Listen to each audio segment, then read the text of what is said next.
Welcome friends, JP study circle में आप सभी का स्वागत है। आप सबसे अनुरोध है कि अगर आप हमारे इस चैनल को सब्सक्राइब नहीं किए तो सब्सक्राइब कर ले और बेल आइकन को भी प्रेस कर ले ताकि आने वाली नोटिफिकेशन सबसे पहले आप तक पहुंच सके। चलिए दोस्तों, आज तारीख है 10 दिसंबर 2021 और 10 दिसंबर 2021 से करंट अफेयर्स के जितने भी महत्वपूर्ण क्वेश्चन बनेंगे जो आने वाली सभी प्रतियोगी परीक्षाओं के लिए महत्वपूर्ण साबित होगी, डिस्कस करेंगे। तो चलिए आज देखते हैं। आज का पहला प्रश्न जो बन सकता है वो है 10 दिसंबर 2021 से मानवाधिकार दिवस 2021। हम लोग जानते हैं दोस्तों कि प्रत्येक वर्ष 10 दिसंबर को मानवाधिकार दिवस मनाया जाता है। विश्व भर में हर साल 10 दिसंबर को मानवाधिकार दिवस मनाया जाता है। यह दिवस 10 दिसंबर 1948 को अस्तित्व में आया, जब संयुक्त राष्ट्र द्वारा मानवाधिकारों की सार्वभौम घोषणा को अपनाया गया था। यह दिन हर साल दुनिया भर में मनाया जाता है क्योंकि यह हम सभी को सशक्त बनाता है। यह दुनिया भर में मानवाधिकारों के पैराकारों, रक्षकों को भी स्वीकार करता है।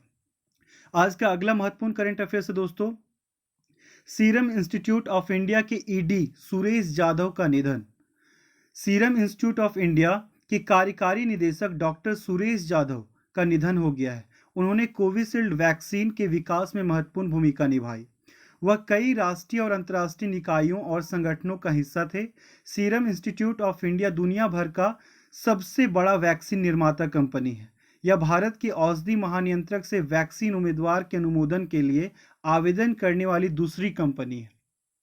तो आप सभी कोविशील्ड लगवाए होंगे दोस्तों, और उनके जो कार्यकारी प्रमुख थे डॉक्टर सुरेश जाधव का इनका निधन हो चुका है। चलिए आज का अगला महत्वपूर्ण करंट अफेयर्स है दोस्तों, म्यांमार की आंग सान सू की जेल की सजा। म्यांमार की आंग सान सू की को जेल की सजा। म्यांमार की अब्दस नागरिक नेता आंग सान सू की को 2 आरोपों में दोषी पाए जाने के बाद 4 साल के कारावास की सजा सुनाई गई थी। 10 महीने पहले सत्ता पर काबिज करने के बाद देश की सेना ने उनके खिलाफ आपराधिक मामलों में पहला फैसला सुनाया था। सूकी को महामारी के नियमों के उल्लंघन और उकसाने के आरोपों में दोषी ठहराया गया था। 76 वर्षीय नोबेल शांति पुरस्कार विजेता को कुल 11 आरोपों का सामना करना पड़ रहा है, जिसमें अधिकतम 102 साल की कैद हो सकती है। तो लगता है अब इनको जीवन भर जेल में ही बिताना पड़ेगा। नेक्स्ट है अगला महत्वपूर्ण करंट अफेयर्स दोस्तों, संकेत महादेव सरगर ने राष्ट्रमंडल भारोत्तोलन चैंपियनशिप 2021 में स्वर्ण पदक जीता। संकेत महादेव सरगर ने चल रही राष्ट्रमंडल भारोत्तोलन चैंपियनशिप 2021 में पुरुषों की 55 किलोग्राम स्नैच श्रेणी में स्वर्ण पदक जीता। उन्होंने पुरुषों के 55 किलोग्राम स्नैच वर्ग में 113 किलोग्राम भार उठाकर राष्ट्रीय रिकॉर्ड बनाया। सरगर ने बर्किंघम में होने वाले 2022 राष्ट्रीय खेलों के लिए भी क्वालिफाई कर लिया है।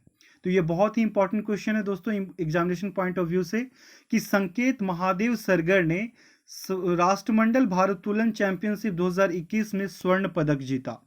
आज का अगला महत्वपूर्ण करंट अफेयर्स है दोस्तों, भाषा संगम मोबाइल ऐप 22 भाषाओं के लिए लॉन्च हुआ।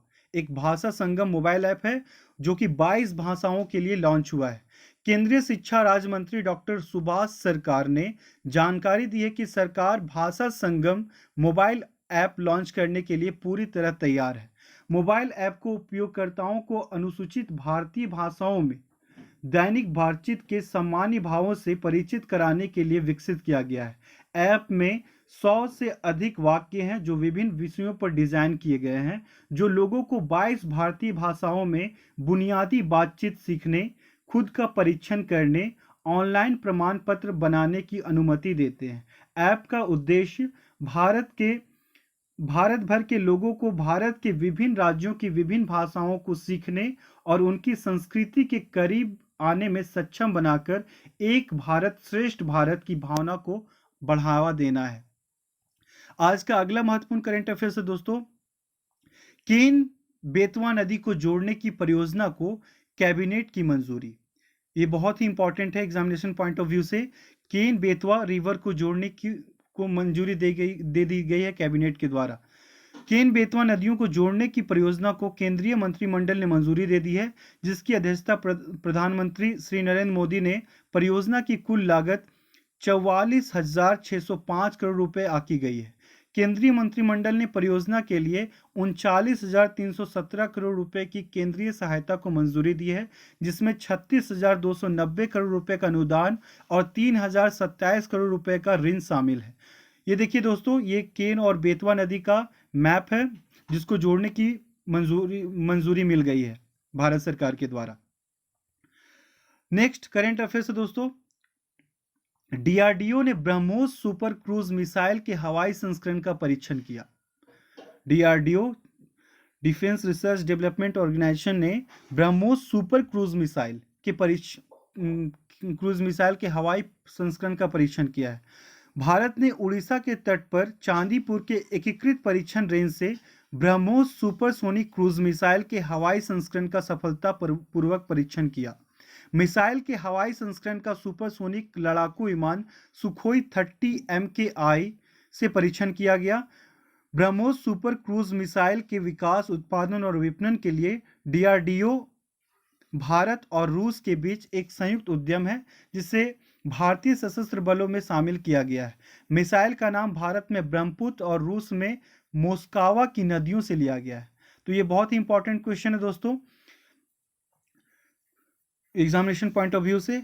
आज का अगला करंट अफेयर है दोस्तों, भारतीय मूल के अनिल मेनन स्पेस एक्स के पहले फ्लाइट सर्जन बने। जो एलोन मस्क की कंपनी है स्पेस एक्स, उसके पहले स्पेस एक्स के पहले फ्लाइट सर्जन बने हैं कौन? अनिल मेनन। नासा से स्पेस एक्स के फ्लाइट सर्जन बने अनिल मेनन उन 10 नवीनतम ट्रेनी एस्ट्रोनॉट में शामिल है जो अमेरिकी अंतरिक्ष एजेंसी 2021 की क्लास में शामिल होंगे, क्योंकि यह 50 से अधिक वर्षों से चंद्रमा पर पहले मानव मिशन की योजना बना रहा है। उनका जन्म भारतीय और यूक्रेनी माता पिता से हुआ है और उनका पालन पोषण मिनियापोलिस मिनीसोटा में हुआ है। मेनन अमेरिकी वायुसेना में लेफ्टिनेंट कर्नल है। वह स्पेस एक्स के पहले फ्लाइट सर्जन थे जिन्होंने नासा के स्पेस एक्स डेमो 2 मिशन के दौरान कंपनी के पहले इंसानों को अंतरिक्ष में लॉन्च करने में मदद की और भविष्य के मिशनों के दौरान मानव को तैयार किया। आज का अगला करंट अफेयर है दोस्तों, बालकृष्ण माथुर की आत्मकथा at home in the universe का विमोचन। ये बहुत इंपॉर्टेंट क्वेश्चन है। ये पूछ सकता है कि at home in the universe किसकी पुस्तक है? तो बालकृष्ण माथुर की। बालकृष्ण माथुर की at home in the universe शीर्षक से एक आत्मकथा का विमोचन RC सिन्हा IAS मुंबई महाराष्ट्र में सड़क विकास मंत्रालय के सलाहकार द्वारा किया गया। पुस्तक DHFL प्रॉपर्टी सर्विसेज लिमिटेड के पूर्व मुख्य कार्यकारी अधिकारी BK मधुर की आत्मकथा है। ये किसकी आत्मकथा है दोस्तों? BK मधुर की आत्मकथा है और दीवान हाउसिंग की स्थापना में प्रमुख व्यक्तियों में से एक है। यह पुस्तक 1980 और 1990 के दशक में हाउसिंग फाइनेंस सेक्टर में नीतिगत वातावरण में एक आंतरिक दृश्य प्रस्तुत करती है। पुस्तक में लेखक के शुरुआती जीवन की कठिनाइयां, अनुभव और जीवन के सबक शामिल है। तो आज के लिए इतना ही दोस्तों। अगर आपको ये हमारा सेशन पसंद आ रहा हो तो प्लीज़ इस चैनल को सब्सक्राइब करें और दोस्तों के साथ भी शेयर करें। बहुत बहुत धन्यवाद।